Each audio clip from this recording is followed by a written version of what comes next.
بر صغیر پاک و ہند میں ایک لفظ بولا جاتا ہے پیالہ، اور یہ دراصل فارسی زبان سے آیا تھا، اور اس کا معنی ہے کٹورا، پیالہ، بھی ٹھیکرا، کاسا، گدائی۔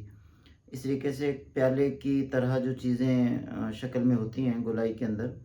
کہ ان کا نیچے کی طرف سے جو ہے وہ ایک بند ہو اور اوپر سے منہ کھلا ہو، تو اس کو بھی پیالہ ہی کہا جاتا ہے، جیسے بندوق کا پیالہ کہا جاتا تھا،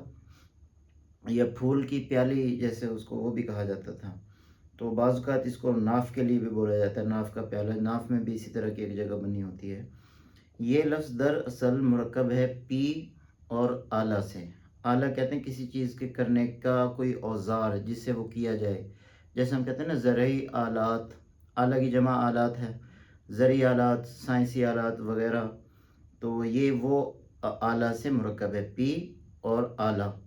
ان دونوں سے یہ مرکب ہے۔ پی فارسی کا لفظ ہے اور آلہ عربی زبان کا لفظ ہے، لہذا جب بھی اس کو لکھا جائے گا تو آخر میں گول تا کے ساتھ لکھا جائے گا، الف کے ساتھ اس کو لکھنا جو ہے وہ غلط ہوگا۔